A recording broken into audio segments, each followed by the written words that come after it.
America.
Small, lay a big hit and pass a kick the ball. This game is for us all.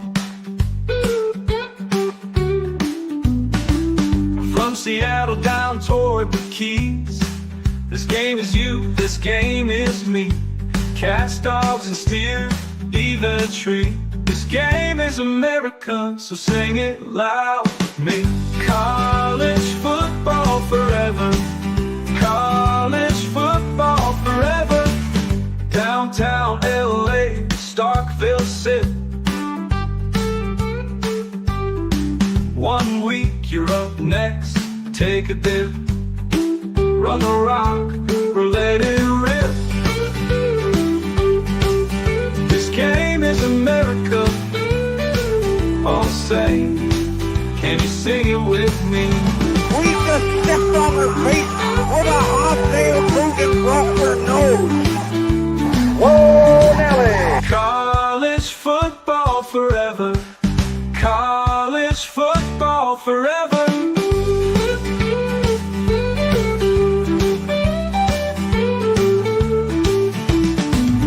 College football forever. College football forever.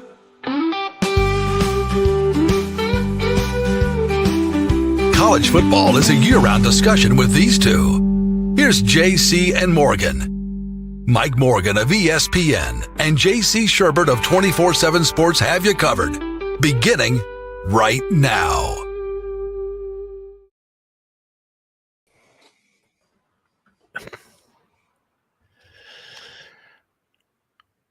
We're here. I am wondering what is going on. All right, we're here. JC and Morgan, right here, the podcast, College Football Forever is the YouTube channel. We're dealing with some technical issues, I think. My partner in crime, Mike Morgan, will be along here in a minute. This is a non-guest show. We, of course, have some very great guests here on JC and Morgan. Josh Pate last episode was very, very good. Everybody from Tony Barnhart to Wes Durham, they have all joined us at times. And without further ado, I would like to introduce Mike Morgan. Thanks, man. I don't know what happened. Sometimes the bandwidth of our award-winning opening song, sometimes it's the backdrop that can cause too much cache in the system. I don't know. I am not the computer tech guy. And there's a lot of things that Phil Molinax, the Mad Dog, our great producer, can do, but he can't be on site everywhere, which I'm in Atlanta. You're in Chicago. He's in Greenville. He's a fireman. He's a virtual fireman. Drinking out of a fire hose. Yeah, that's what we do around here. But that's okay. We have, in our 9 years, I think of where we've come from doing this on like a Skype line. We're living Camelot lifestyle right now. Oh, it's beautiful. lots to get to. As you mentioned, we've had some great guests here the last few weeks. Every now and then I like to go guest less because there's a lot to just jump into. I need some extra strength, JC. And as always, we are powered by Advocare. You know the products I've been using for years. Spark that's my coffee. That is, but no sugar and none of the other garbage that you find in energy drinks. You can get that through Advocare. And then last night I had a rec basketball league doubleheader, JC. You would have been proud. Your boy lit it up. Uh-oh. I did. I was feeling it. I'm feeling it today. I can barely move, but that's the price you pay when you're over 40. It's an over 40 league, and it's an odd number of teams, so sometimes you got to play a doubleheader. So we played back-to-back games. But I had my hydrate with me. Okay, this is a non-energy. It's more like a Gatorade, but again, without all the sugar, antioxidants, amino acids, etc. 70% less sugar than the other guys. All the electrolytes you need and vitamins. So that kept me fresh. So everything felt really good. And as always, Advocare, your one-stop shop. You don't have to go into a GNC and deal with Mickey the Meathead.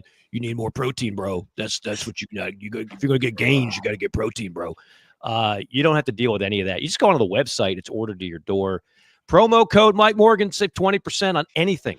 And they got stuff for like anti-aging. If you have trouble sleeping, which I do, they have stuff for that. I've been using Advocare products for 13 years, and it's really, really good stuff. So we appreciate our partnership with Advocare. We appreciate all of you tuning in each and every week to this fine program. Before we dive right into all the football talk, I got to say, and for those watching on YouTube or Twitter, thoughts, prayers, memories, good vibes to the passing of George Wendt, 76 years of age.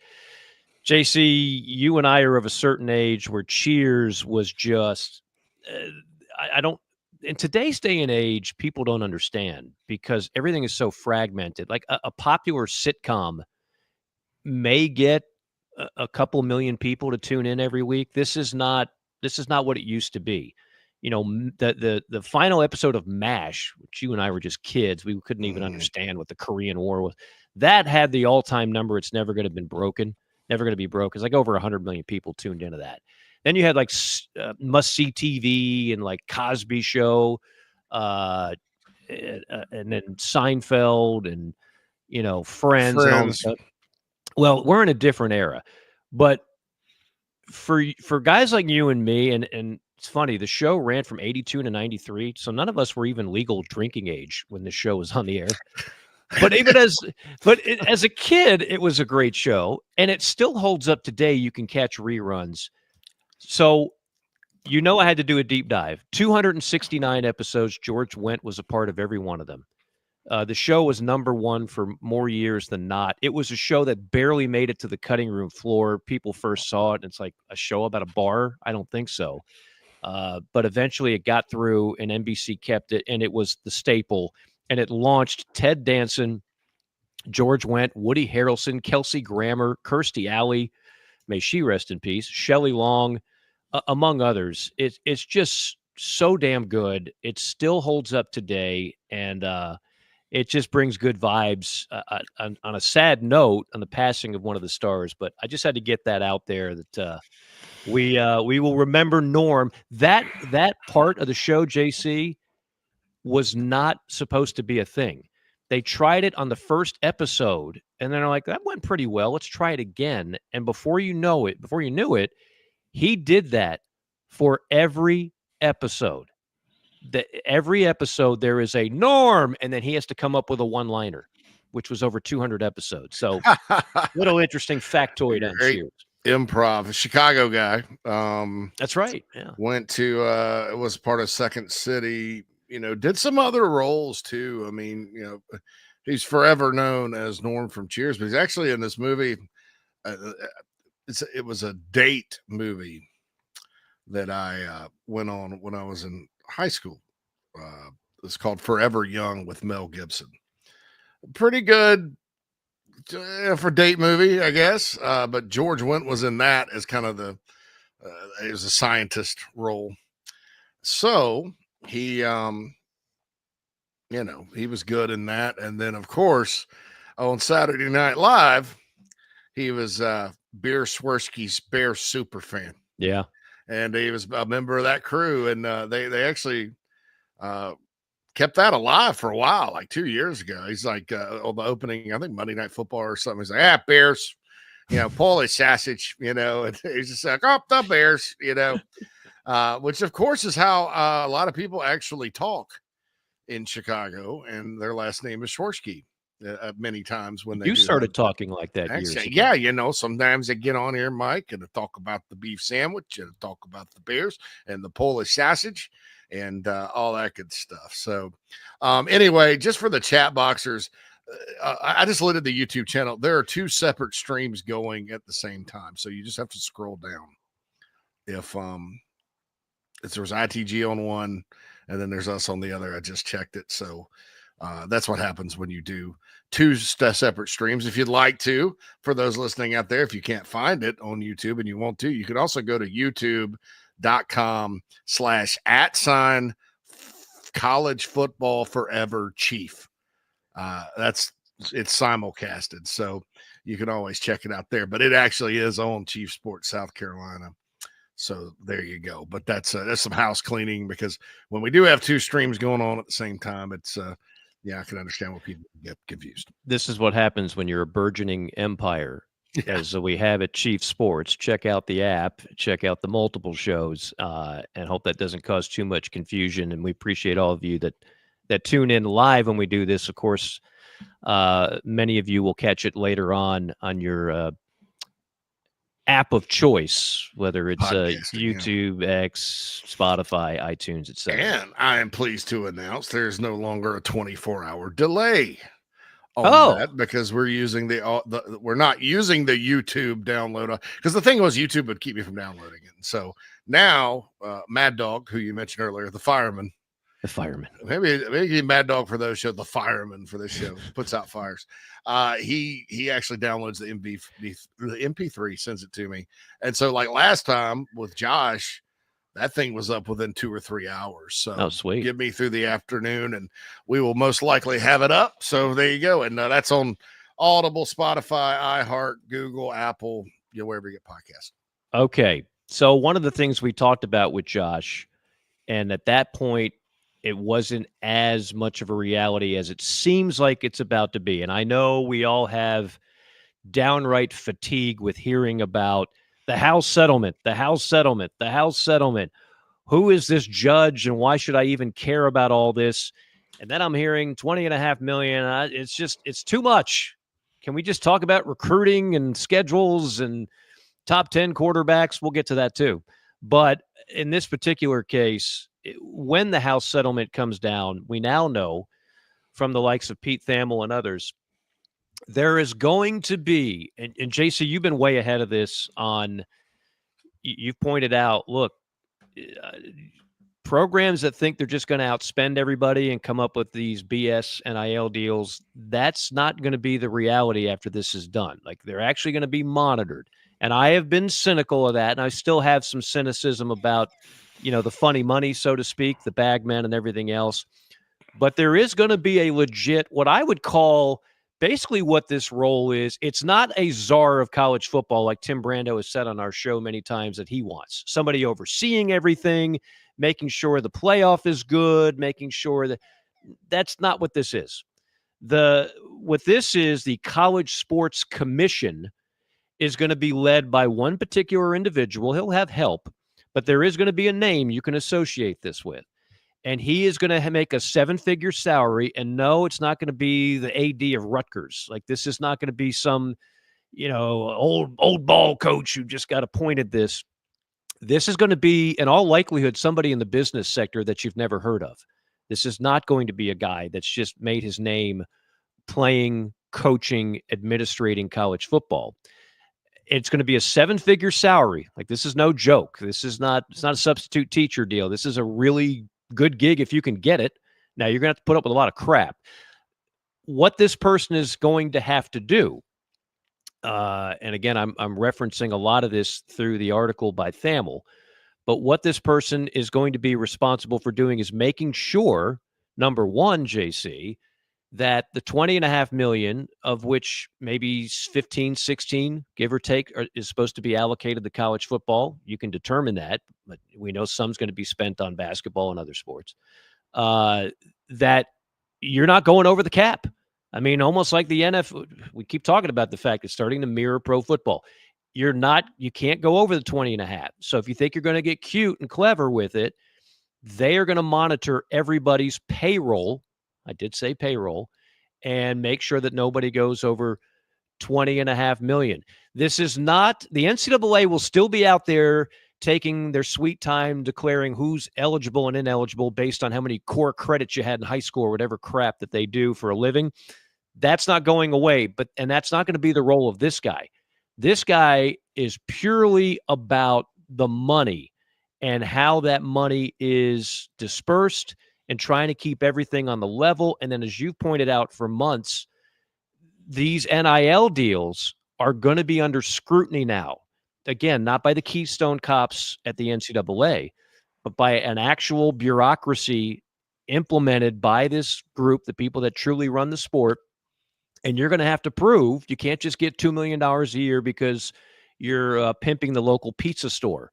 You're actually going to have to prove the true market value of the deal. And how they do that, JC, I'm not smart enough to figure out, but that is where we're headed. And it feels like this settlement, which we've all been hearing about and talking ad nauseum about, is getting closer and closer to being ratified and conducted. Yeah, I got a text last night. So it looks like it's going to be, approved by the judge. That's the word on the street, so to speak. And that's good because there's some schools out there in recruiting that, and all's fair in love, war, and recruiting, that have been telling high school kids in the class of 2026 that they're not going to approve the settlement and that they're going to pay them all this money. And I don't think that's good from a football standpoint. Just high school guys. I mean, I get it, they're very rarely are there ones that are worth that. So use your brain, people. But yeah, it looks like it's coming. And look, there's a lot of talk out there about the cap and all that. And I want to dive into that a sec. The cap is basically all right. So the rev share part of it, Mike, is not salary. They're not employees, nor should they be. This is on the job training, just like all of us that went to college to learn a profession. Now they have a major. There's a lot of benefit to it too. If you want to be a pro football player and you're training to do that, if they're going to say this is the only minor league, you get world-class strength and nutrition programs, world-class facilities, outstanding coaches that develop talent. Oh, you get a free education, books, room, board, a car. You get, transportation to and from place to stay. I mean, everything you could imagine, healthcare, mental health care, dental, vision. I mean, the plan is outstanding. Not to mention the networking that you can do and that sets you up for life. And oh, by the way, yeah, I'm not paying high school guys $1 million, but most of them are a couple $100,000 a year, which is way more than I started out at. I delivered pizzas myself, and gyros in college to support myself. That's better than any future doctor, lawyer, anything. Name your big engineer, name your big time professions, computer scientist, AI. Well, most of them are in debt after college. Dude, yeah. And so and for a profession where only 3% of your total players make it, that's overwhelmingly positive, I would think. But you have zealots out there that think otherwise. So they're not employees first and foremost. And I know there's some attorneys out there in labor law and stuff that would argue till they're blue in the face otherwise, but they're just not. Until we have adults playing college football, it's college. They're college kids, right? I just talked about this on a show earlier today. It's development. You have guys that got drafted in the first round at offensive tackle, because I was talking about how it was dumb to pay a high school offensive tackle $2 million a year. That were 6'7", 220. All about the U-Dog. Yeah, the U-Dog. They're 6'7", 220 coming out of high school, and they just grew. I mean, So you're dependent on God, Mother Nature, whatever you want to say, in a lot of ways with some of these guys. And football's not like other sports in the sense that you don't actually go play football. It's a gladiator sport. You're training. It's much more similar to like team boxing or team MMA or you train more than you play the game, but you're getting ready to go into the arena, and that training is invaluable because honestly you can't do it on your own. You can't just go develop on your own as a football player. And so I think it's a sweet deal if people would use common sense. But what it is, Mike, is an NIL deal. This is how they structure. This is how they get around employment and all that, is that the money has to come from certain buckets. In other words, it has to come out of your TV revenue. It has to come out of your ticket sales. I don't think concessions are part of it. Merch, anything the players like touch, in other words, and it's for the use of their name, image, and likeness. If you read the contracts, that's what it's about. Yeah, we're using you on this television program that we've sold the rights to ESPN for this much money. And so, and it's just like everybody always says, and I've said it makes sense. I said this when NIL first started, Mike. I was like, give them some of the TV money because that's what that is. It's an entertainment product. You don't, you don't pay, you don't have friends like you mentioned earlier. You didn't like not pay George Wendt and Woody Harrelson and those guys in Cheers. You did not pay them. You pay your actors. They're the players. Now you also pay the directors and the writers and all that. And, so I thought that was more than fair, and somebody was listening, or somebody smarter than I am, and decided to do that. So that's an NIL deal. Where people are starting to get it twisted is this clearinghouse, right? And there's no cap on how much NIL you can earn, okay? If you want to go sell T-shirts with your face on it and contract with a company to sell T-shirts with your face on it, and up 100,000 Texas fans buy a T-shirt with your face on it, they're going to approve that. That's totally legit. That's free market that everybody's been griping about. If you go to sign autographs, you're going to get paid pretty well. I mean, all the legit stuff that's been going on, but just hasn't been enough to counteract the booster money that's in the collectives, is still in place. And you can do as much of that as you want. But guess what? It's probably going to be related to your value, because some guys that are third string, they'll sell T-shirts and they'll sell one or two to their mom and uncle, and that's it, which I think is totally fair, because that's what it's all about. And it incentivizes you to work and get better. I mean, there's a part of that too. So these folks that say, oh, we're not, they're limiting NIL. No. That NIL coming from the school is a rev share, and it is an NIL deal, and there's a pot of money, and they're going to divide that up based on your value as it relates to that television program and the revenue you bring in, which makes sense. You can, if you are good and if you are smart, go out and make as much NIL money as you want on top of that. It just has to be legit.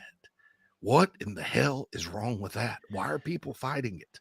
Well, and there's not very many schools fighting it now. Right. There's a few out there, but I'm like, that makes total sense. Get your boosters to go back to build buildings and all that good stuff.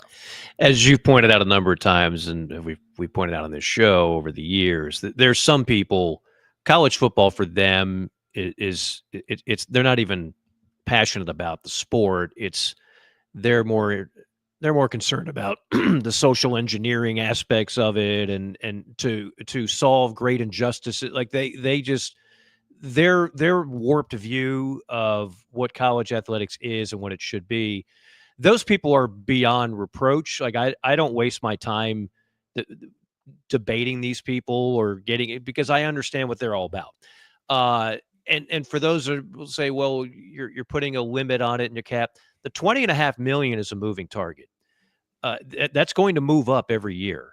So as TV contracts continue to grow, and I can't remember the last time a TV contract didn't grow, right? And now we have more than ever because it's not just ESPN and Fox. NBC, CBS have never been more involved in college football coverage. They have all signed lucrative deals. That's where we're headed. When it comes to football, TV money is only going up. And so the 20 and a half, when I could be having this conversation 5 years from now, that could be 25. It might get to 30 at some point, which means what? More money in everybody's pocket, right? So to get obsessed with, well, I don't understand it, antitrust. And look, if a salary cap is good enough for the NFL, it sure is, is good enough for college football. Well, they're gonna say, well, they don't have collective bargaining and representation, which the people that say that basically have a political view that they've never met a bad union, although there are many.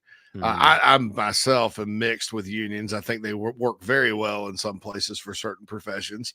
I think others are basically political organizations in disguise.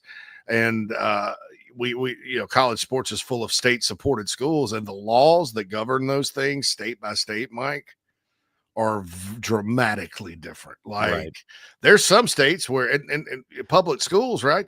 So these guys, if you make them employees, they're going to be public employee. Like you'll be an employee of the state of Tennessee if you play football at Tennessee and you're an employee.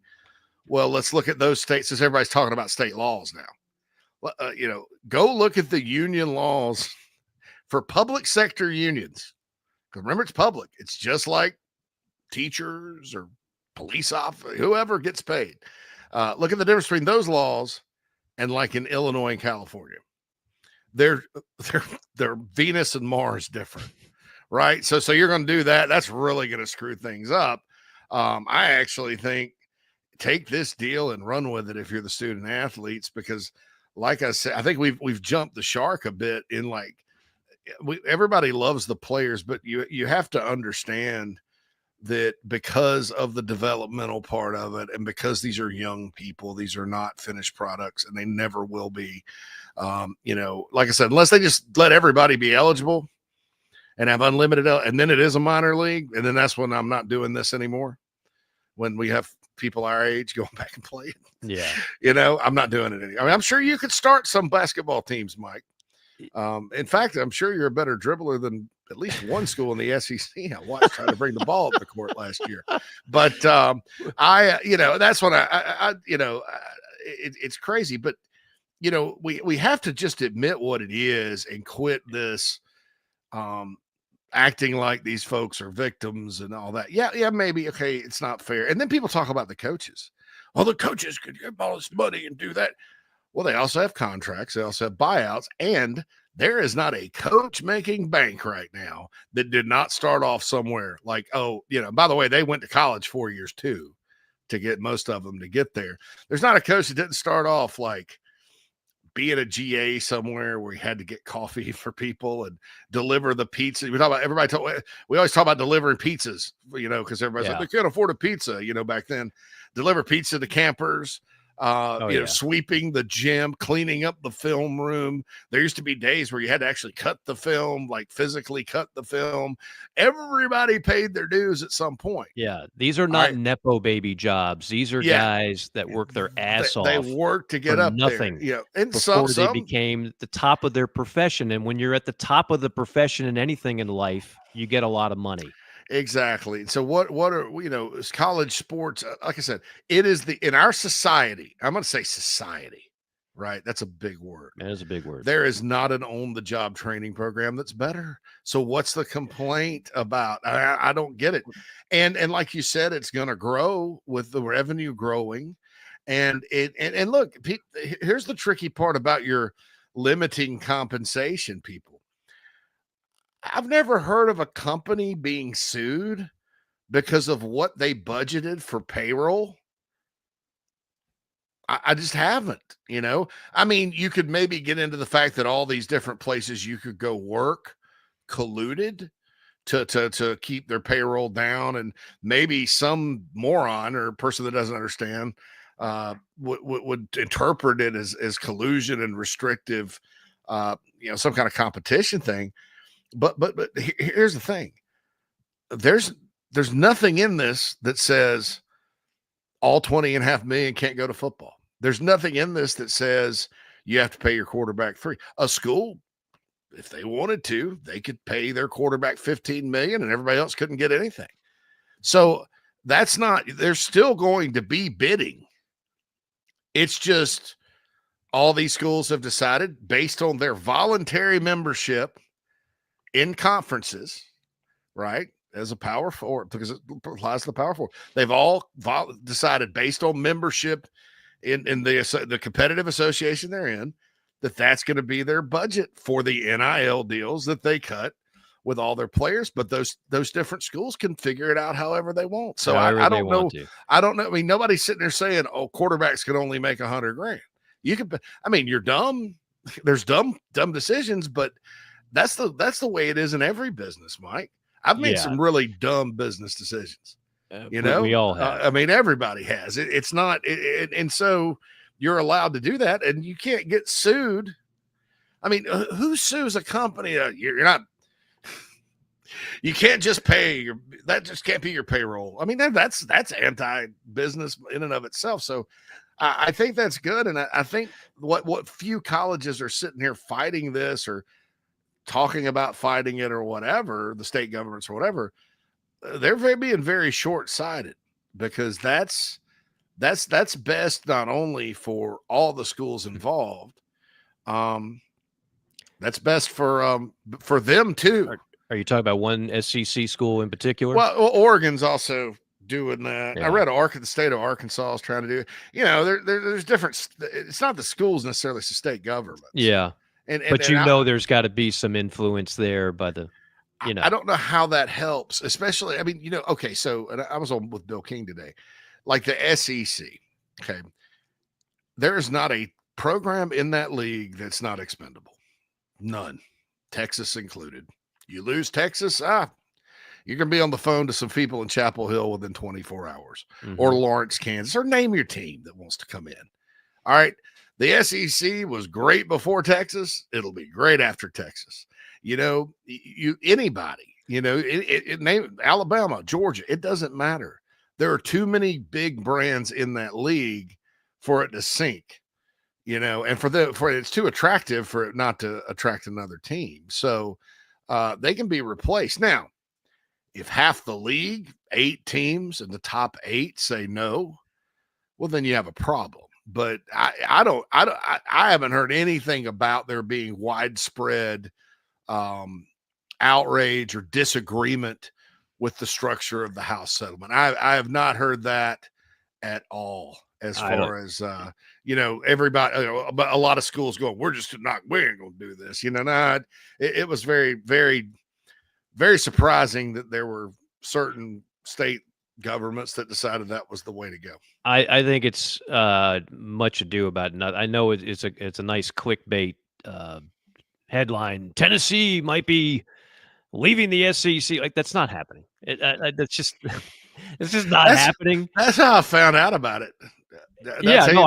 I saw it. Like I saw the same headline. Like, fan-sided, which is interesting. I don't know how they get on Google News, but there's all these inflammatory headlines on there all the time. Right. But I read it and I was like, Greg Sankey should kick Tennessee out the SEC and may do it. And I'm like, that's not it was an Alabama blog, some Alabama fan. But then I read it and I was like, holy crap, I really didn't read up on this. So wow, so of all the things right now that's going on, that's one thing I'm not worried about is teams getting kicked out or defecting from the Southeastern Conference. I think we're pretty safe on that. Just to put a bow on this, and I promise we'll get into stuff that's a little more exciting than the infrastructure of college athletics, but it is relevant because I don't care who you're a fan of when you listen to the show, all this affects your team, your school. It just does.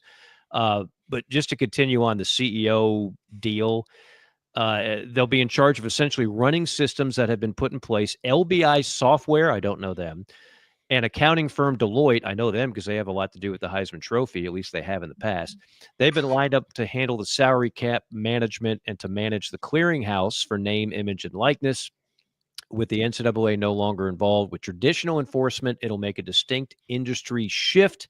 According to sources, a vision of what this leader's role could look like and the extent of its powers is related or is illustrated in drafts of so-called association documents that all schools are expected to sign to formalize the new enforcement entity. Mhm. Basically, the schools need to agree that they'll follow the rules. So that's going to be the next thing you hear about, and hopefully we made that a little more digestible than it would otherwise be. One other tidbit I will tell you that I think more people are concerned about and at least can relate to, according to Heather Dinich this morning, they are now voting or talking at least, then comes the vote. Typically that's the order, on changing the seating system for the playoff. So the ridiculousness that was last year of having the top teams seated like 7 or 6 and then having, the conference champions just automatically get the top 4, that's going to go the way of the dodo. I just don't see any way that stays put. And as we all know, that's just the initial shoe to drop. The next one's going to be a 16-team playoff coming right down your way with auto bids for the Big Ten and the SEC. Significant auto bids. I'm happy with 16. 14 would have ticked me off. It's kind of like, remember when we had the Bowl Alliance for a few years and the Rose Bowl still wouldn't play ball? Yeah. And yeah. I was like, this is so stupid. Yeah. And then finally they went with the BCS and I felt better. The 14-team playoff, I would have said, this is so stupid. And I got a little theory, and you need more than 1 year of data to back it up, Mike. But I have a theory that having all that time off and then playing a pretty good team in most cases, if they made the playoff, even if they are Boise or Indiana or whoever, let's say they had won and gotten in there. I don't know that having all that time off and then playing a team that had played a playoff game 9 days earlier helps. That's a long time in football. Mm-hmm. And we've seen it in bowl games. Teams get rusty, championship games, semifinal games. And it's one thing, though, when both teams have the same layoff. It's quite another when you got another team that's fresh. Now, there's injuries and things like that play a factor, but I'm not convinced Notre Dame didn't come into the Sugar Bowl with a whole lot of momentum against Georgia. And then Georgia had to start Gunnar Stockton, and it was kind of a feel-your-way game, and Notre Dame was just playing better at the time, executing better.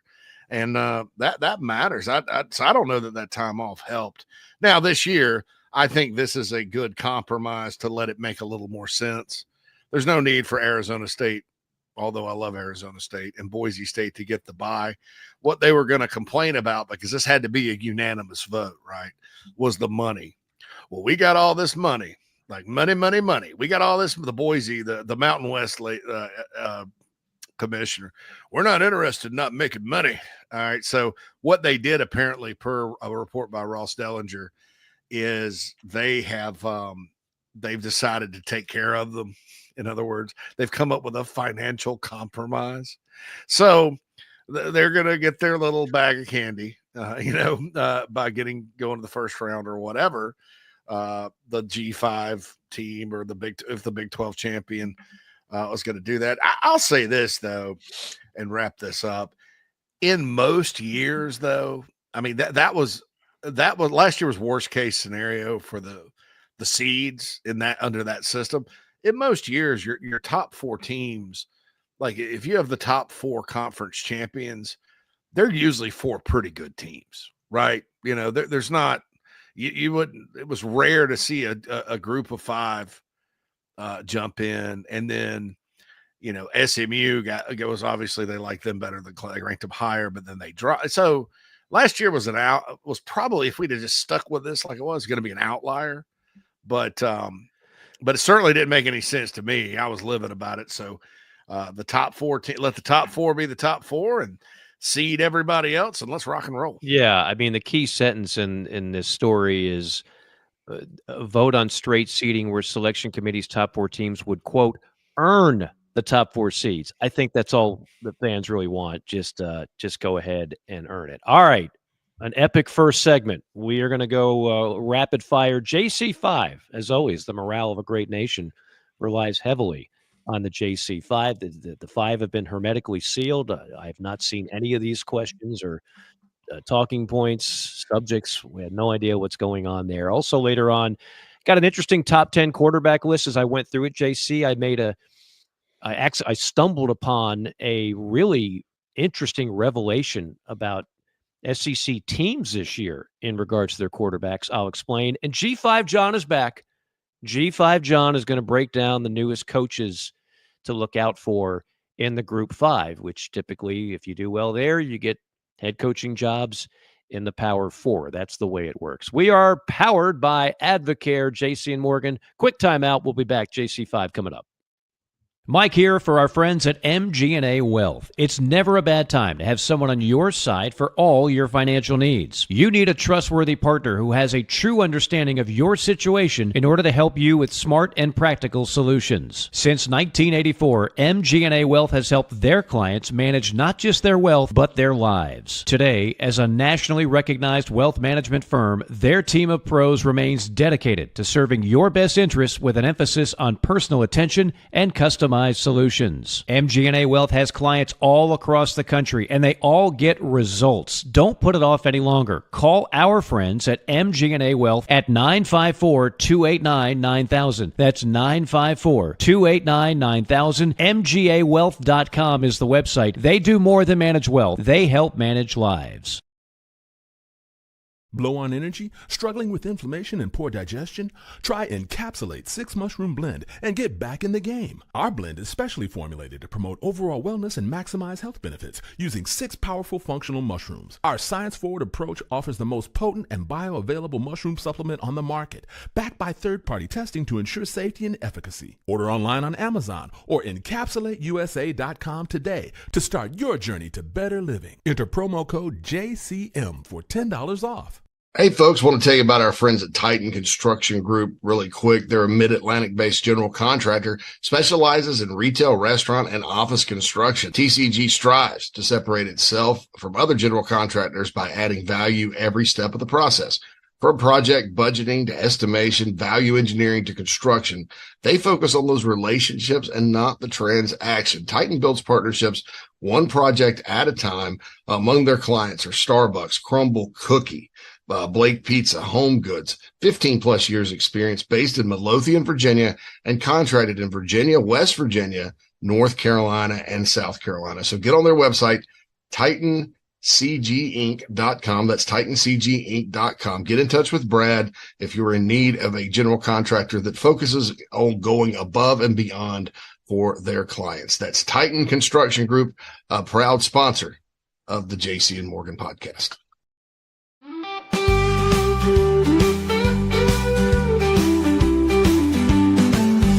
This is JC and Morgan on the Chief Sports Network. College football forever.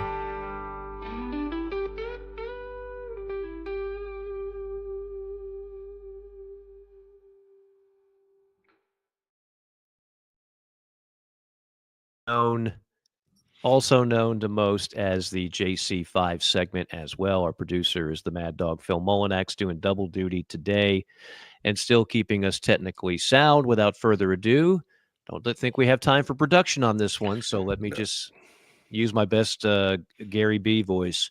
It's time for the JC5. Number one. All right. So The Athletic had a rankings list of the top 25 college football coaches since 2000.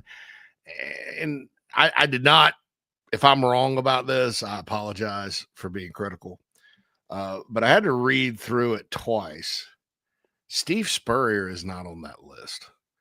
In your opinion, is Steve Spurrier one of the 25 top football coaches in these United States of America since 2000? They included people that were retired. Like Les Miles was on there. There was Mac Brown. Lincoln Riley was on there. He's not retired, obviously. So there wasn't Urban. There wasn't any kind of criteria like, well, you You know, if you're retired, you're not on there.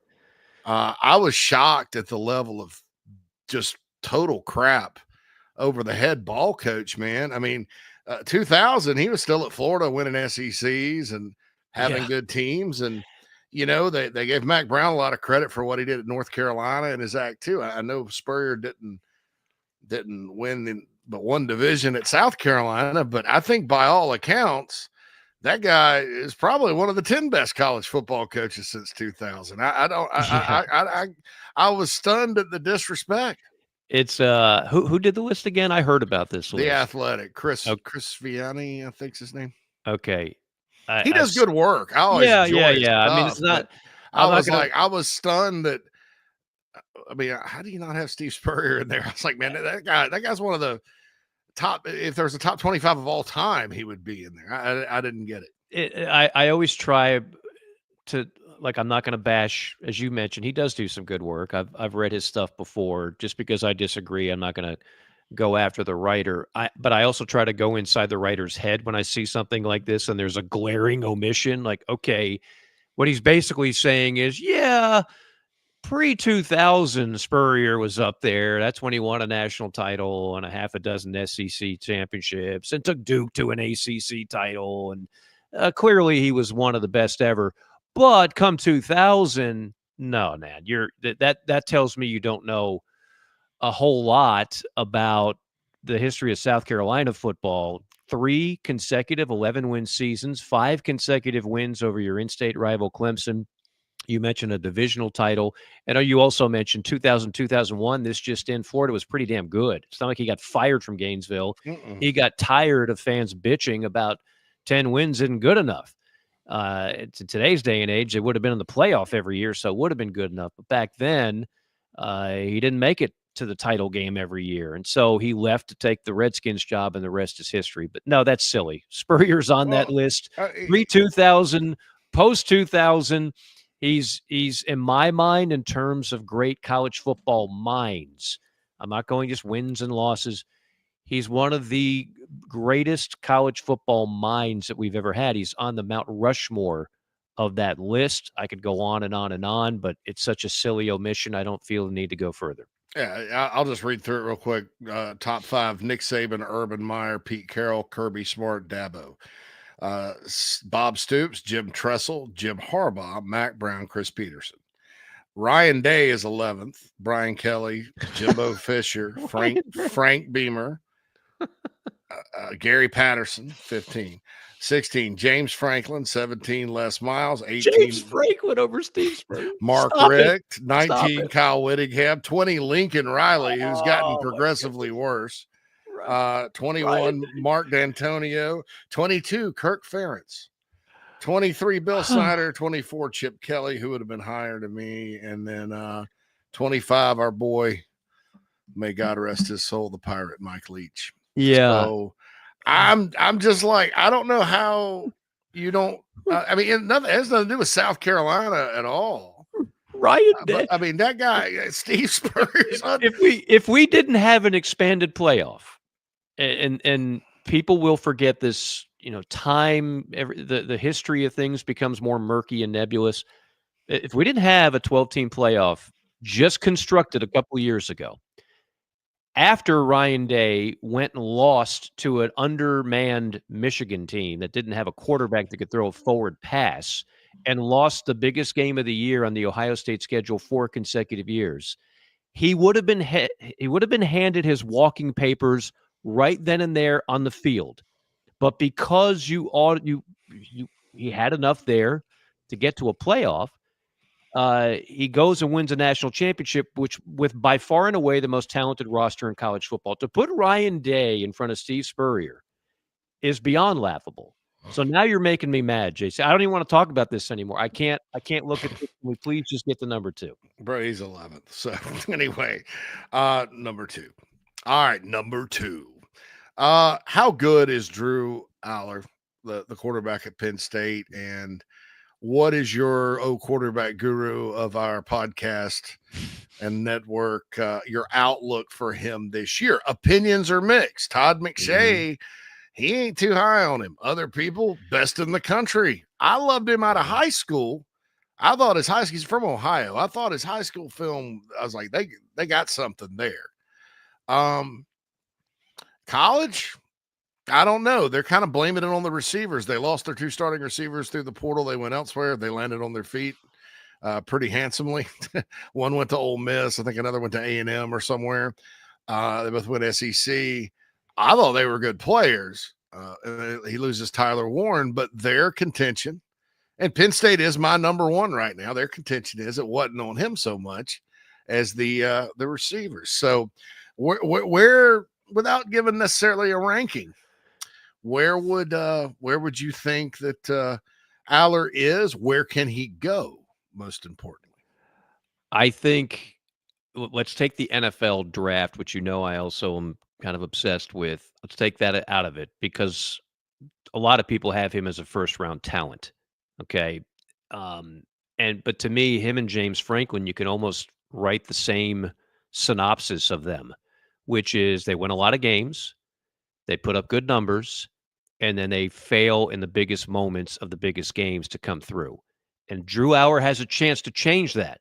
I'm not taking the shovel out and burying Drew Aller as a guy that can't play big in big games. I'm just telling you it hasn't happened enough for where I would put Drew Aller in the same category as some of these other guys. And we'll go over that Joel Klatt top 10 list of quarterbacks because he does have Drew on there. I think he has him like 5 or 6.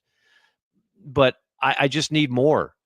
Yes, Drew Aller's talent is there. It pops at times. That's why the NFL likes him. Big, strong kid, strong arm, not a complete statue. But I'm going to need more. To correct me if I'm wrong, JC, do you not have Penn State winning it this year or close to it? Well, they're my preseason number 1. Okay, so I'll reserve who's going to win it until later. But no, I think you're not alone. I mean, there's a lot of people extremely high on Penn State based on talent and based on Drew Aller. Yeah, but if Drew Aller's going to do it, he's got to do it in the big games. And they're buying into his receivers weren't good. I mean, I don't think Penn State receiver had a catch in the Orange Bowl against Notre Dame. Yeah, they lost by 3. It's not like Ohio State but they're good at running the football, Mike. Yeah. And I thought a defensive coordinator wise, Tom Allen went to Clemson, which I think was a good hire for the Tigers. But I think they upgraded because Jim Knowles, the DC at Ohio State, it wasn't what he did at Ohio State that impresses me. He was at Oklahoma State with Mike Leach, throw the ball all over the field, play no defense, and had a salty defense down there. The guy can coach. So they've kind of upgraded on defense. They're going to be good on defense. They're always good on the line of scrimmage. They always can run the ball. You know who Drew Aller reminds me of? And maybe it's just because this player came from Penn State. Todd Blackledge. Before he got to Kentucky. No, not Todd Blackledge. But I do love Taste of the Town. Yes. And his commentary. Will Levis. You remember Will Levis was a Penn State transfer. Mm-hmm. They're very similar types of guys where it's like good, like the tools, but I don't know. That kind of thing. Well, and of course, Penn State has more talent. And by the way, no matter what people say about their wide receivers, he did have like the most freakazoid tight end in college football in Tyler Warren. So, and Tyler Warren would outrun DBs even at his big old size. That's why he was a first-round pick. Mm-hmm. So it's not like they didn't have any weapons, but I understand the point that they didn't have elite wide receivers. People are correct in pointing that out. And James Franklin, his DNA going back to, he won 9 games 2 years in a row at Vandy with Jordan Rodgers, all due respect to Jordan, not exactly an elite quarterback. So he's more of a run the ball, physical, defense dominated, yes. But at some point in today's day and age of college football, you got to be able to throw and you got to be able to make big throws and big moments. You know my stance on that, JC, and I'm not changing that anytime. And Drew Aller is going to have to do that to make it to that next level. I'm pulling for the kid. I mean, look, I still pull for Penn State in a lot of ways because as reprehensible as Sandusky was, I thought the program as a whole, with the way they got hammered and all those kids that had nothing to do with it, the way that fan base got punished, I thought it was wrong. So they basically killed Joe Paterno. Yes. I mean, and killed Penn State football for like 5 years to where you knew it It was the closest thing to the death penalty we've had since SMU in the 80s. So I that still didn't sit well with me. So I pull for Penn State. I've been to Happy Valley. It's an awesome place. Great fans. I'd love to see them have a breakthrough year. Why not? They won the first year I kind of followed football, Mike, was 1986. And that was when Vinny Testaverde was at the U Dog, and the U was actually the U. And they were really, really good. Jimmy Johnson and all that. And Testaverde was good. And just kind of like Miami did in 2002 with Ohio State, they went out there and thought they were beating Penn State, and Penn State beat them. Shane Conlon. In the Fiesta Bowl. And so my first national championship that I kind of paid attention to was that, and they hadn't won it since. But look, with that situation, that's why the NCAA is a joke, because there were some things they tried to punish schools for that were petty and ridiculous. But then, like, a lot of what they did was based on PR.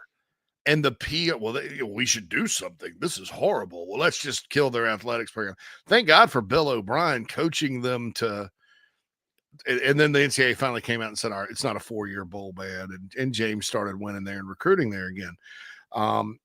I think this about their fans, too, that were completely innocent of all this. I mean, you punished all those people. I know about 4 or 5 of them personally. One of them, unfortunately, passed away. He was friends with my ex-wife. I knew him about 20 years ago. Nicest man you'd ever want to meet. A guy I work with at CBS 24/7 Sports is a Penn State guy. Nicest guy you'd ever want to meet. Great people. That was one of my favorite camp stops with the Nike camp circuit, because you go there this time of the year and it's hot in the South and everywhere else except Chicago. And it's nice and cool, and it's not actually in a valley. Like, the stadium sits up on a hill. Beaver Stadium sits up on a hill. They call it Happy Valley because the university, State College, is located in a valley. So whereas, like, you have Death Valley at Clemson that's actually in a valley, the stadium, you go down into it. You have some stadiums like that. That stadium's actually up on a hill. I was like, Happy Valley's up on a hill. And well, no, Happy Valley's really the whole campus. It's the whole town. It's a great place. I love it. With a cow pasture on the periphery, right? Yes. I mean, it's you go through, like, I used to fly into Philly and go up, drive up. In fact, when I signed my a real quick story, I signed my contract with 24/7 Sports in May of 2010. I was still working for ESPN, and had to fly to that Nike camp to do my job after I signed. So I fly to Nashville. Well, the night before, we went out and celebrated, and I had a bunch of fireball shots and something called Texas sushi, which is a piece of brisket, a jalapeno, a sausage, and pepper jack cheese. And I was just eating that, drinking PBR, taking fireball shots. We were celebrating, right? Nice. It was a nice contract at the time. And so the next day, like a level 9 hangover, I'm laying on the floor in the Nashville airport, and it starts raining. All right. And so we take off Southwest, wheels and deals, and we get through there. It's worst turbulence ever. I don't care. I'm like, just kill me now. And so then, the next thing you know, Nashville's flooded. You remember the big flood they had in Nashville in 2010? 100%. So that was the start of that. And I was like, man, I got out just in time. And anyway, I had to make that drive. So you go from Philly, you head east, you go to Harrisburg, then you just go up through wherever. Take a left, and you're in State College. So that's my long way of middle of nowhere. My most memorable trip to State College. You can fly into Pittsburgh and go over too, but I usually just did Philly. So when's the last time you had a level 9 hangover? I think that's what the American people want to know. Honestly, then was probably the worst. Oh. I've had a few. Well, let's hope you get another one, because that means good news happened. Before my wedding, when we had the karaoke party, I woke up the next day and thought I did, because one of my genius friends decided when we were all about to go to buy a bunch of vodka shots, and that usually does it. But I ended up having the flu, so that was what was wrong with me then. We're waiting for the right time to play your karaoke rendition of Piano Man, folks. I'm telling you, JC has talents you could never even imagine. Number three. Okay, so let's talk about revenue again, but something good. I'm glad to hear. I want to get your take on this, because I was glad to hear this. Georgia and Florida in Jacksonville to stay. I know you're very familiar with the world's largest outdoor cocktail party. I'll still Mhm. we'll call it that. I would have been a little sad. I do think it's kind of neat. They're going to play at Mercedes-Benz one year and at Raymond James one year. I think that makes sense. I still remember in the 90s, speaking of Spurrier, they played in Gainesville and in Athens, and that Georgia wasn't very good then, and Florida was, and beat the crap out of them. But I think there's just certain things in college football that need to be preserved if the price is right. So Jacksonville's guaranteeing $10.5 million per school. I think that's a good deal. I take it. What say you?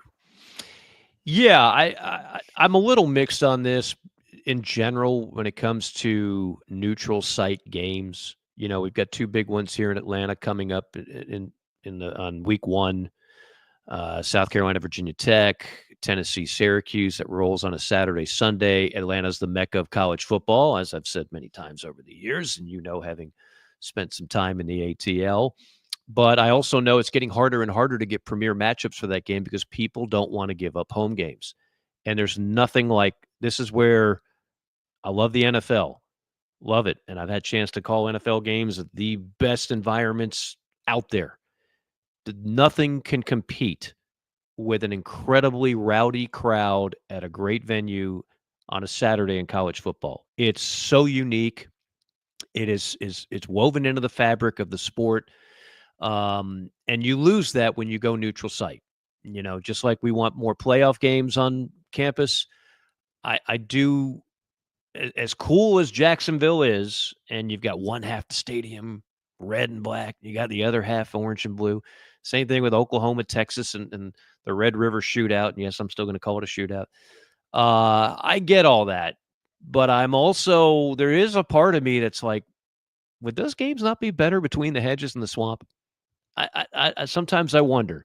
So I'm torn, JC. I'll be honest, because I love tradition of college football. Jacksonville is tradition. Dallas is tradition for Oklahoma, Texas. But I think you miss out on the home crowd, home stadium, college campus environment. So I'm a little bit mixed on that, not to avoid an answer to your rather probing question. No, yeah. Oklahoma, Texas, they're more I mean, because Kirby Smart has said before, it'd be nice to be home and home. There's been Florida coaches that have said it. That series, they Oklahoma, Texas, there's never been any discussion. They still play it in the old stadium, the Cotton Bowl. Yeah. It's the only thing they do in the Cotton Bowl the anymore, State right? Fair. Yeah, that's it. I think there's a bowl game. One of those bowl games is there, but the Heart of Dallas Bowl or something. But Texas, We Love Oil Bowl. I don't know. They haven't even moved it to Jerry World, and there's so much money there. What they probably do eventually when the stadium gets condemned. I haven't heard anything about remodeling. They'll probably just tear it down and build a new one because it's Texas. You know, all right, we'll just build a new one. Heck, shoot, we want it at the state fair, but it's in the state. It's state fair week and all that. So I like these things. I do understand that. And these kickoff games. I'm not even seeing an Aflac kickoff game in Atlanta after this year. I know the games in the Orlando games have kind of gone away. There's things like Florida State and LSU. They'll play a home and home. One will be in New Orleans and one will be in Orlando, something like that. So it's basically a home and home. But yeah, I know Alabama fans were about to just burn everything down because it got to these neutral site games did not do a good job with matchups, because all right, Alabama's going to play, Virginia Tech. Okay, that's a good matchup. They're pretty good. We'll go to Atlanta and see it. And it goes on. And then finally, it's like Alabama this year, for the 8th straight year, Alabama's playing in the Chick-fil-A kickoff. And they were getting matched up in a tough ball game with the Duke Blue Devils. How about no? I mean, and Alabama people are like, we just want a home game, man. Right. And it was one of those years where where Auburn wasn't all that good, and the Iron Bowl was the only big home game. So yeah, I think they are definitely. I think part of the problem, JC, is we don't know. I think we're getting closer and closer, and this is a story for another time, that 9 games SEC schedule is going to happen. Mm-hmm. And when it does, particularly for those schools that already have a built-in in-state rivalry game out of conference, so now you're at 10. I'm not giving up my 2 cream puffs Got to have a couple cream puffs on there. Got to have a couple get right games. And so they're not signing up for these kickoff classics if they don't know the terrain of the schedule. That's the problem. Yeah, So. and you do, you did have Clemson, like games like Clemson, Georgia there. And I mean, Georgia Tech's there this year, but that was Georgia Tech. I'll tell you one thing that'll keep them going: money. Well, yeah, I mean that's why Tech's playing and will basically be a home game. Their AD wrote their fans a letter because it's going to. Yeah, I mean they're giving up a game at Grant Field. Yeah. I don't know. Anyway, and the Notre. I mean, kudos to Notre Dame and Clemson. Notre Dame, Clemson for playing that. But again, that's another block. Is Clemson going to want to go ahead and play these kickoff classics in the future when they have Notre Dame on the schedule every year? I don't know, and that's the problem. And Gary Stoken, by the way, I mean I know Gary's the guy who kind of runs those. Aflac used to be another sponsor, but now it's Aflac. Whack. He does everything in his power to put on a great show and orchestrate it. He's a big reason why we've had some premier matchups in week 1 in Atlanta. But he'll tell you it's getting harder and harder to recruit teams to take part in it. Like you said, money is always a defining factor. But I think a lot of these coaches say, even if the money is a little bit more, I'm not risking a loss if I can go ahead and schedule a dub. Yeah, on the Clemson thing real quick, it just depends on kind of what I mean, there's some years where they could play South Carolina, Notre Dame, and another tough team, and that's the 3 toughest teams on their schedule. Right. But they usually play Florida State they do play Florida State every year. And so I don't know. It depends. Clemson, the ACC teams have a little more flexibility. They do. There's no doubt. But I will say this. You could look at this one in 2 ways, but it's still more than a cream puff, no matter what you say about the ACC.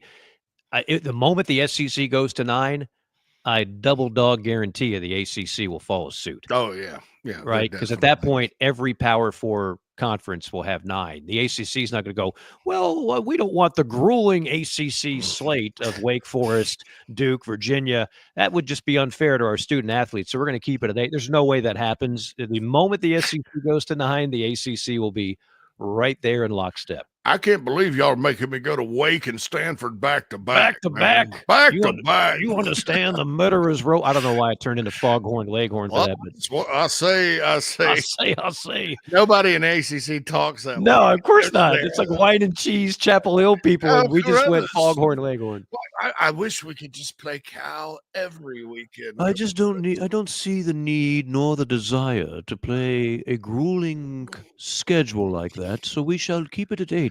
Why don't we play Virginia twice? Okay. Oregon State and Washington State are doing it. Yeah. Exactly. Anyway. All right, number 4. All right, speaking of series, you mentioned Notre Dame. I almost jumped on top of you because this was my next question. Okay. How sad is it going to be? Now, this does make me upset. This is something I don't know. I know where you're going. Notre Dame, Southern Cal. It looks like it may end, and it looks like it's on the Trojans. Buyer beware about this. Somebody from SC needs to pick up the phone and call somebody in Lincoln, Nebraska, and ask them, all right, you're going all in with the Big Ten, right? And ask them if that was a factor in the downfall of their football program, because it absolutely was. I think SC's got to realize I don't know. I just don't like it. And I don't like it because it's been played for 73 years. They only broke during World War II and COVID. They've played every year. Mm-hmm. And my wife will appreciate me saying this. How this started was like Notre Dame had a football program. It's Captain Obvious. And Michigan did not like that Notre Dame had a football program because Notre Dame, South Bend's actually very close to the state of Michigan. Like there's a casino in New Buffalo, Michigan I was at one time, and it is like 20 minutes from South Bend. So it's kind of a border-ish war. We don't really think about it like that. But so they wanted to kill Notre Dame. So they refused to play them and got all their Big Ten buddies. So what Notre Dame did, and I don't know if Newt Rockne was the coach or what, they'd get on a train and go play whoever. So they started going out to LA and playing Southern Cal. That's the fabric of Notre Dame football. and why I really hate the fact they play 5 ACC teams and 2 service academies a year these days. I mean, mad respect. They will play anybody, and that's part of that rivalry with Southern Cal. And now they just want to end it. And I'm like, you're going to take that off the schedule. You're already fighting for entertainment dollars in LA. Who are you going to replace them with? Idaho? So, I mean, I don't really understand that ending when you are as good of a program potentially as Southern Cal. And here's another thing, and I'll see what you think. Okay. Remember Lincoln Riley got the hell out of Dodge once what happened? Oklahoma joined the SEC. Yeah. So who's probably sitting there with a 7-5 record whining about the schedule? Bingo. Lincoln Riley. And I think this falls on him. By the way, you will respect Vandals football.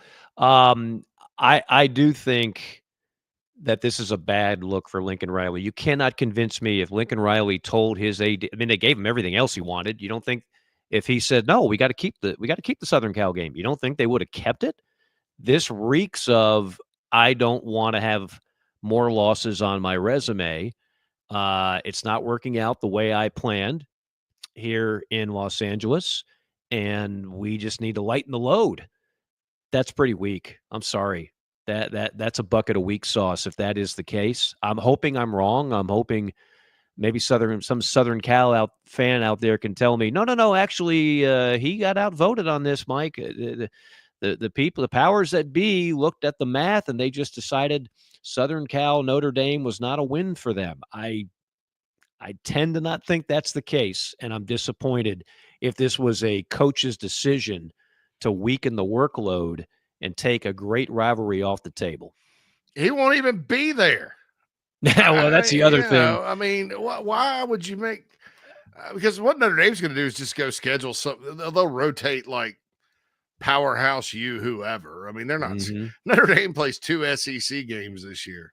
Yeah. And they scheduled them when these 2 teams were pretty good, in A&M and Arkansas. So and then they just signed up for a 12-year run with Clemson. So it's just disappointing. I have a great respect for SC and college football. It's one of those teams. College football is better when they're good, but sure, I just see them punching themselves in the face over and over again. And oh, by the way, it doesn't help that you paid all that money for Boy Wonder, but Lane Kiffin's winning pretty big at Ole Miss, and Sark's got a powerhouse going at Texas. So I bet you feel pretty dumb. And I know there's reasons both those guys got fired, but man, you just have to feel terrible about. And meanwhile, Coach O, maybe he would have still been your coach if you'd have just been loyal. All right, number five. So I find myself not agreeing with this particular self-made talking head often. Nothing against him. I just don't understand his opinions. I'm not going to say his name, but this is a narrative it's nobody at a big network or anything. It's just a narrative that's been pushed. And what gets me is sometimes people will talk about things that are narratives and talk about them as fact. Maybe you think it's a fact, Mike, and you disagree with me, but it's like why the SEC has slipped in football. And they talk about the Big Ten overtaking the SEC and all this stuff. And I'm sorry, that hasn't happened.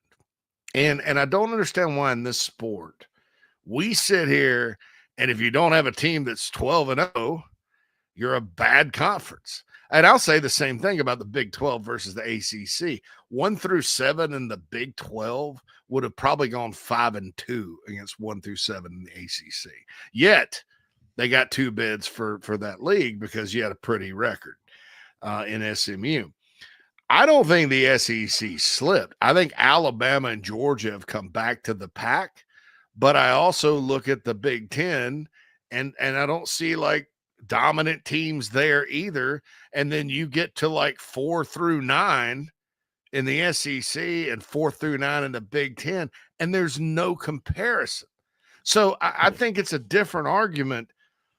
How many national championships have you won versus, how good your league is? Clemson won the 2018 national championship, and the ACC was donkey. I mean, why are we? That's lazy, in my opinion. What do you think? Has the Big Ten, is it the Big Ten passing the SEC? Has the SEC slipped, or have certain programs of the SEC inevitably come back to the pack? Yeah. Is this like Sid Farkas, who launched a podcast, College Football Blast, and he's doing it from his mom's basement and hasn't done a lick of journalism in his Nah, life? this guy's a former player. He's got a following. Okay, fair enough. I Fair just enough. there's maybe a pseudo business relation, a loose business relation. I don't want to Yeah, call I that could. person. I see where you're going with Oh that. hell, okay, it's Adam Brenneman. Adam Brenneman that Oh, I used don't to know. play I don't at, know Adam. Oh, Penn no, no, no. State. I know of him. I covered Yeah. him as a recruit. He's a hell of Yeah. a tight end. I just found myself disagreeing with him. And on who'd a he lot of play things, for? and that's like Penn State. Yeah. Yeah. No, I've heard Adam on some shows. Great tight end. Yeah, same thing. I'm not going to knock the person just because I disagree with them. I think it's a weak take for some of the reasons you mentioned. And let's face it, if it wasn't for two what I would call super teams out of the Big Ten that have won the last two national championships, we wouldn't be having this discussion, because I don't think anybody else was going to kind of emerge as a power in college football. Ohio State, I'm not going to sit there and say it's the best team money can buy. I don't want to discount. They played great. They coached great. They hired the right coordinators, one of whom is gone now. They did everything right to win it. Michigan, Jim Harbaugh. There was a time where everybody wanted Jim Harbaugh fired. There were two people on a podcast called JC and Morgan who said that's ridiculous. Jim needs more time. And he wound up taking Michigan to the promised land. And again, that was a super team. How super was it? Well, go look at the NFL draft and the amount of Michigan players that were selected in the early rounds.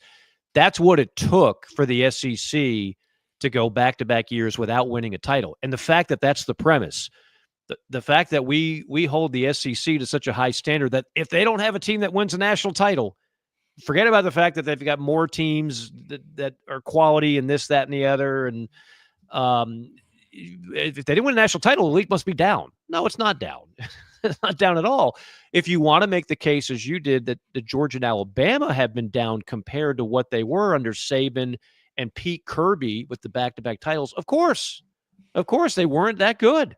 And Kalen DeBoer is going to be a fascinating follow this year to see if he can even sniff a national championship in year two of Alabama, because I promise you it's a different set of rules over there on how a coach maintains employment post Saban.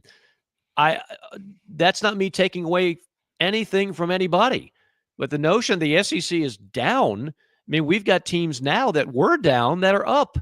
Ole Miss has never been this good for a period of time. I realize you can go back to the 60s. Tennessee is back. They were down. Florida may be back. We'll see this year. Missouri is 21 Missouri. Yes. When Missouri's putting together 10-win seasons, so the SEC is down. That doesn't add up. It doesn't compute. I mean, go down and all right, so you go all the way down, like Indiana. Like, this is my big gripe about them.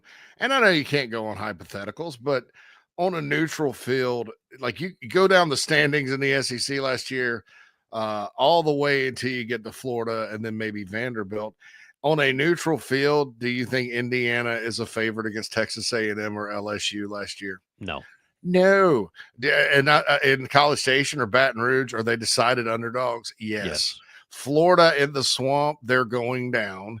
Vanderbilt hangs in the balance so much, close game either way, but it would have been close.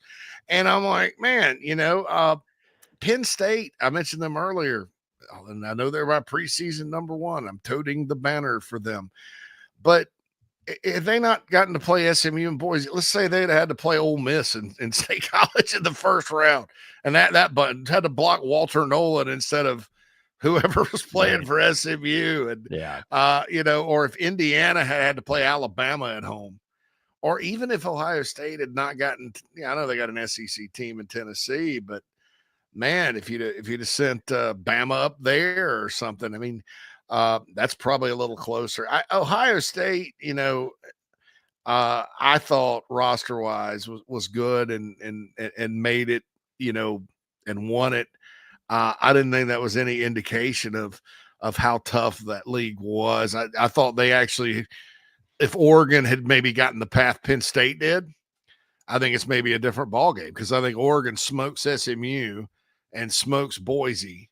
And so being the top seed did them no good. Mm-hmm. And then they smoked Boise, and they probably, I mean, Notre Dame kind of had a horseshoe up their butt. But I don't think Notre Dame beats Oregon on a neutral field. I just don't. I think there's too much speed there. They could have matched Notre Dame's athleticism. So I don't know, man. All this talk, and I'll even go back to the last year of the 14 playoff. What if Georgia beats Alabama? Because that wasn't the best Alabama team, but that Georgia team, Mike, did not lose but one game by 3 points and was damn good. What if they would have been the ones to go play Michigan, or let's say Washington then would have played Michigan in the Rose Bowl, and Georgia plays Texas in the Sugar and beats them pretty good, which I think that Texas team would have gone down. And then that Michigan team, as great as they were, would have had to play Georgia. I think Michigan, there's a good chance they win it, but I think it's way, way closer than what Michigan-Washington ended up being. It's much more like that Alabama game that was a 3-point game that could have gone either way, that Jalen Milroe kind of fumbled away. So I sometimes it's like how it sets up that affects it more so than, well, we got, nobody's played for the title in the SEC for 2 years, so let's put them in their grave. I think that's far from the case, but it frustrates me because that narrative gets pushed, and then you see teams that do not face what SEC teams play, like Lane Kiffin said, get the benefit of the doubt, and it kind of pisses me off. SEC fatigue is real, and you've got so many, like, I don't want to say conflicts of interest, but you got people with certain networks that are tied into certain conferences, and they do their best to hide the fact that they're kind of ready for the SEC to come down a peg or two. But two things can be true at the same time. In other words, the SEC top to bottom can still be the best league in college football. It is. I don't say that, I'm not getting commission off the SEC. And at the same time, they didn't have the best team in college football the last 2 years. That's okay. I mean, the SEC is not going to rattle off 20 consecutive national titles. There are going to be years where they don't have the best team. Maybe this is a third year in a row. I don't know. I mean, we're still trying to figure out who the best team in the SEC is. Is it Texas? Is it Georgia? Does Alabama have a resurgence? Is it somebody we're not even thinking about? We'll find out soon enough. All right, we got to take a quick timeout. Final segment coming up. We got that quarterback list I want to tell you about where I stumbled upon a revelation, JC, and it's an interesting one when you think about the hierarchy of the SEC programs. Also, G5 John will get you squared away with some updates on what that's looking like in the offseason with some new blood in their coaching fraternity. It's JC and Morgan. We're presented by Advocare and advocare.com. Save 20% right now, promo code Mike Morgan, and we're back with more in just a moment. Blow on energy? Struggling with inflammation and poor digestion? Try Encapsulate 6 Mushroom Blend and get back in the game. Our blend is specially formulated to promote overall wellness and maximize health benefits using 6 powerful functional mushrooms. Our science-forward approach offers the most potent and bioavailable mushroom supplement on the market, backed by third-party testing to ensure safety and efficacy. Order online on Amazon or encapsulateusa.com today to start your journey to better living. Enter promo code JCM for $10 off. Mike here for our friends at MG&A Wealth. It's never a bad time to have someone on your side for all your financial needs. You need a trustworthy partner who has a true understanding of your situation in order to help you with smart and practical solutions. Since 1984, MG&A Wealth has helped their clients manage not just their wealth, but their lives. Today, as a nationally recognized wealth management firm, their team of pros remains dedicated to serving your best interests with an emphasis on personal attention and customization solutions. MG&A Wealth has clients all across the country, and they all get results. Don't put it off any longer. Call our friends at MG&A Wealth at 954-289-9000. That's 954-289-9000. MGAwealth.com is the website. They do more than manage wealth. They help manage lives.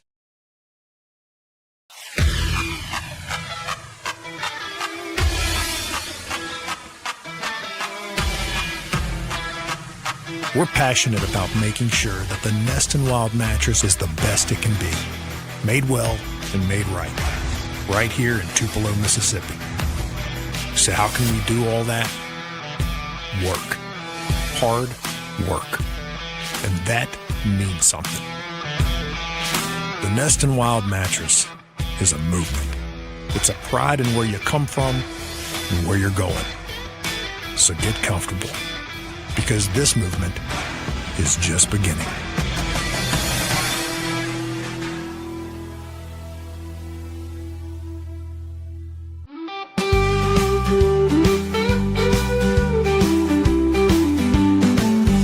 This is JC and Morgan on the Chief Sports Network. College football. Forever.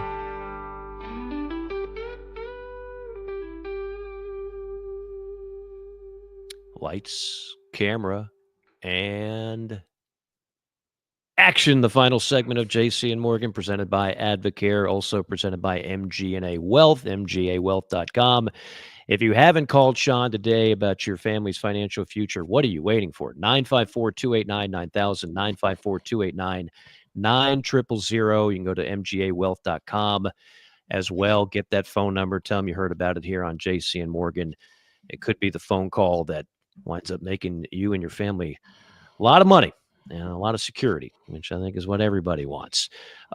Security for a head coach, JC, is often dependent upon his quarterback.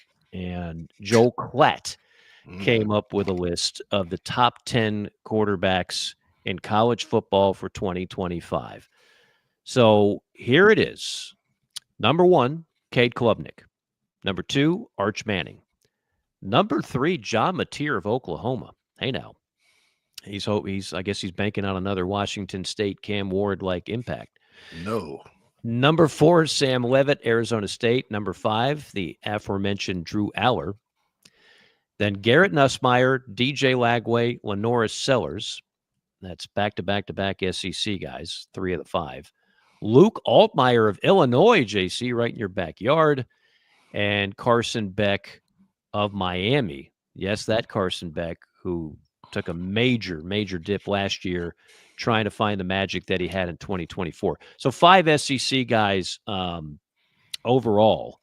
Anything that stands out before I give you my revelation of something that I found rather it's not just about this list. I could have given you 10 others that would have applied to something that I think is very odd and unusual in the SEC this year, but anything that stands out to you about the list as a whole?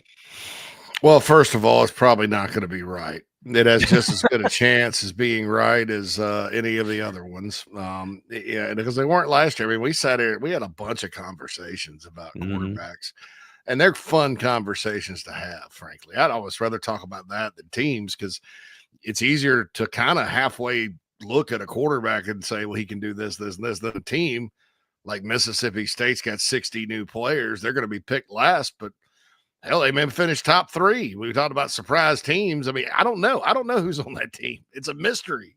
It's like dining in a place like the buffet, and it doesn't have a health grade on the door. You just never know.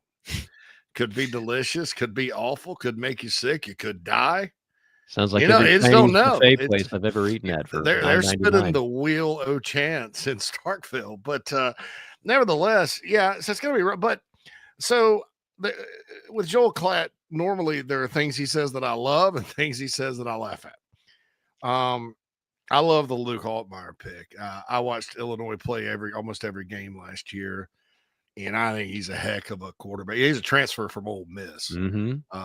He's from Mississippi. He's a Mississippi kid, and is really good in that system. He's got Barry Lunny Jr., who played quarterback at Arkansas and used to be at Arkansas as their offensive coordinator.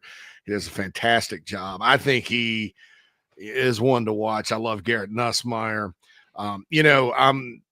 I would have Sellers over Lagway myself. I just didn't see enough from DJ last year. I thought Florida won those games a lot with their defense. If you look at Ole Miss and LSU and what they did, Drew Aller's probably about right. I respect, I think Carson Beck's kind of sending a message to him, even though he's top 10, because a lot of people would put him up there just because he's Carson Beck. I like that pick. John Mateer, the kids these days, when you hype somebody, they call it glazing. Everybody's glazing this guy. And I understand Cam Ward did what he did at Miami, but the defenses are a little different that Cam Ward faced than what 100%. Mateer's going to face. It was a weak schedule last year. And I'm just not totally convinced that Mateer has his skill set. I do think he probably is going to be better than Jackson, Arnold, and Hawkins were last year. I hope they fix the offensive line because that's okay. He's going to have more receivers to throw to.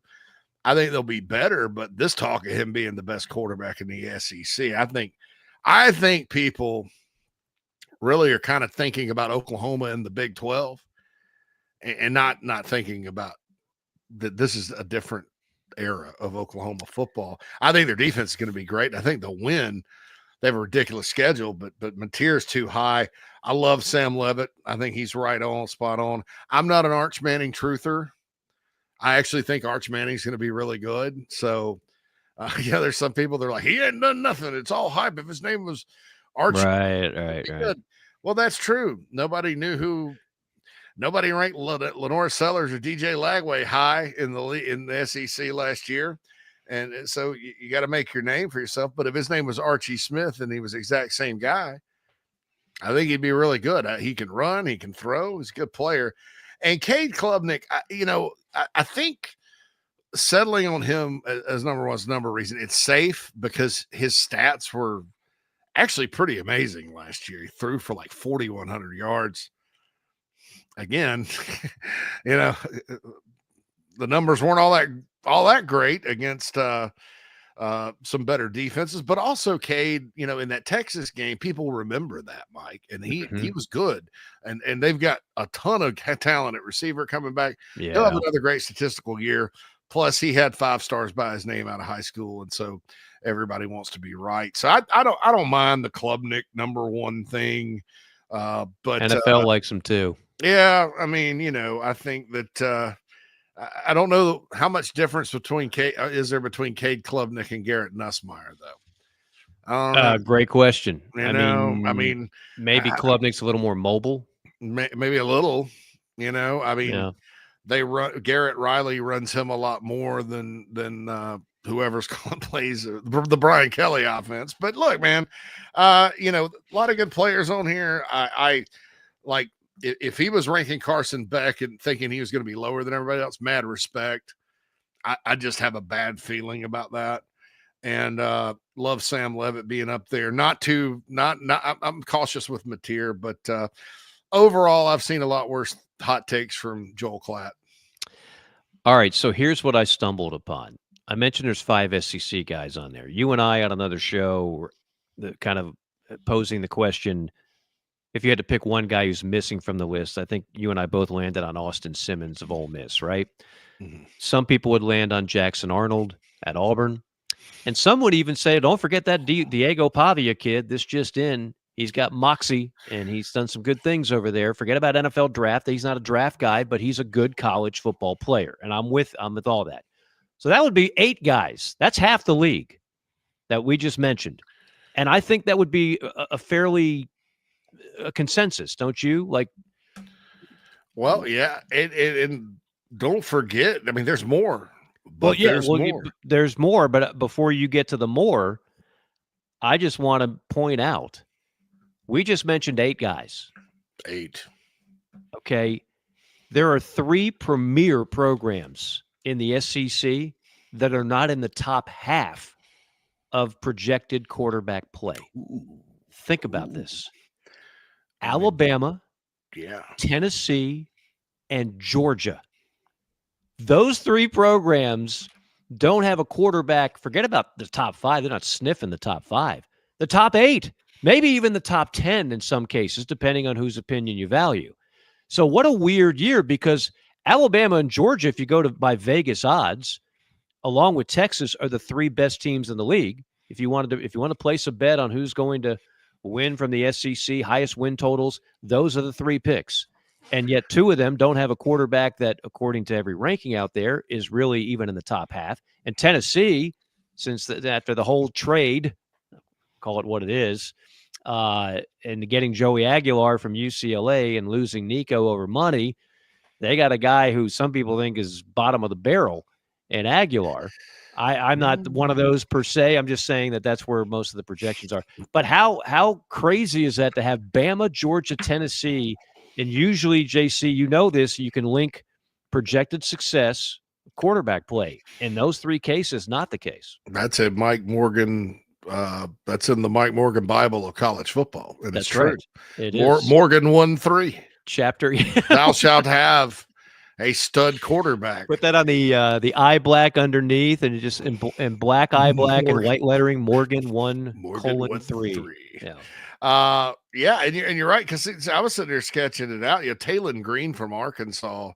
Now he's a turnover machine, but he threw for like a Bobby Petrino. I mean, stats wise, 3,154 yards. He's 6'6", 230. He's got, and if he takes a step forward, he's going to be good. I don't know what's around him. Marcel Reed at A&M. Yep. I mean, everybody was talking about him like he was Michael Vick for a week. And then they went to South Carolina and everybody started talking about Lenore Sellers. Yeah. But, I don't think Marcel Reed's a bad quarterback. I think he's got to get better, and they got more help around him. They got some dudes from the portal at receiver, although they had good receivers last year. I thought if Le'Veon Moss is back, A&M could surprise. That's a mixed opinion. So you got him. You mentioned Apabia, Mississippi State's Blake Shapen in that system that Jeff Lebby runs, he'll put up good numbers. Yeah. I mean, especially if some of the grab bago mystery receivers turn out being pretty good, Yeah, I mean, you're right. It's a situation where, Gunnar Stockton and Joey Aguilar. I'm bullish on Aguilar. I think if Tennessee takes a step back this year, it's going to be replacing studs on defense. Who do they have? And they have pretty good talent there. And then every Tennessee person I talked to, even before Nico left, was worried about the receivers. Like, we're used to them having studs, and Squirrel White's at Florida State now. I was surprised about that. So Chipmunk Brown is still in the portal if they want to pick him up. There we go. Yeah. So I don't know that it's so much Aguilar, and then you replace Sampson at running back. Peyton Lewis, the guy that's supposed to be replacing him, was a really good prospect out of Virginia at running back. But then they lost how many offensive linemen? And their offensive line was old, dude. They were a bunch of dudes that have been around there for a while. So I don't know what to make of them. Alabama, everybody from Greg McElroy on down says Ty Simpson's the guy. He was a 5-star. Maybe he's like Cade Klubnik and just, gets better. I don't see it. I still think Keelan Russell will be starting by October. And then Gunnar Stockton's interesting because I think he's really good. But, I just don't know, how good is he going to be? How's Mike Bobo going to use him? Is he going to be able to use his legs? He and Georgia offensive coordinator Mike Bobo go back to like when he was a kid. They're like buddies, they know the family and stuff. So, I'm sure Mike's been thinking about it, and Georgia's offense could look a little different this year. But I think Stockton will be fine. Alabama's situation and Tennessee's situation for different reasons kind of are like, I don't know. Yeah, I know you don't think Ty Simpson's going to last long. You think the freshman's going to take over in that one, right? Maybe. I mean, we'll see. I mean, they're going to Florida State. Florida State doesn't have the garbage bags over their upper deck anymore. Their stadiums, along with everything else, it looked like the Montreal Expos. They were playing. Baseball teams will put the canopies up when they're not drawing attendance. They'll have the garbage bags over their heads like the old New Orleans Saints fans if they don't start winning some games there. Well, they got Gus Malzahn, the Tide Killer is the OC. I liked Thomas Castellanos at Boston College. But by God, until the guy just quit on the team and left, I didn't like that as a quarterback. But he did really well when they beat him, Florida State down there. He's for that system. He's good. So that's a tough opener because Florida State fans, they're going to flush last year. It's Alabama coming in. They're going to be fired up, and it'll be loud. And last time we saw Ty Simpson in a game that matters when Saban. I think Saban started him at South Florida. Remember when they didn't start really well and he benched Milroe? and Mhm. Ty Simpson started that game, and they beat University of South Florida 17-3. Yeah. I texted a friend of mine that day. I was like, I think the dynasty's over, man. I couldn't believe it. But and he looked bad. He looked terrible. But they got Milroe back, and long story short. But I mean, if he wins the job, he wins the job. We'll see. I just knowing how that works down there. If they drop a game or two, they're not going to want Ty Simpson to be they're going to want to go to the young guy, and I think the staff will do it just because they won't want to hear it. They have a show called Hey Coach down there. You know yeah. that, don't you? Hey Coach. Russell. I think that Chris Tide. Stewart, I believe, hosts that one. Oh yeah, love that voice guy. of the Tide. It'll be very interesting to say the least, when it comes to quarterback play in the SEC this year. All right, real quick in closing, Group 5 John, we love G5 John, back at it again, talking about starting with the Mountain West Conference. There's going to be 4 new head coaches. Mountain West has been a nice, fertile recruiting ground for coaches to get plucked out and get bigger jobs.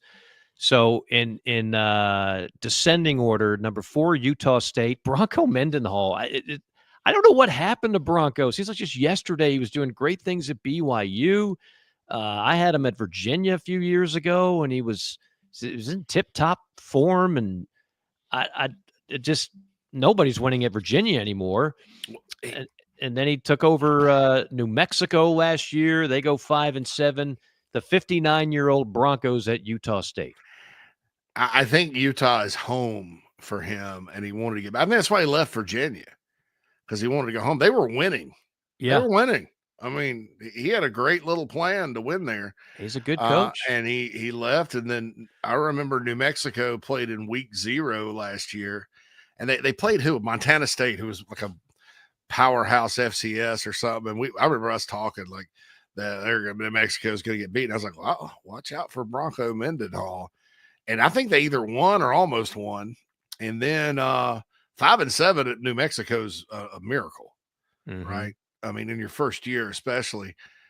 And I was so disappointed because I was like, all 16 Lobo football fans now are like devastated because they had a great coach for that program. They was going to win. And yeah, I think Mama called in a certain way, and he took the Utah State. Utah State's going to the Pac-12 or the Pac, the new Pac, yeah, the new Pac. So that's interesting. Tupac to new Pac, the new and improved Pac. We can just keep changing that title every year at this point. Number 3, speaking of New Mexico, their new coach is Jason Eck.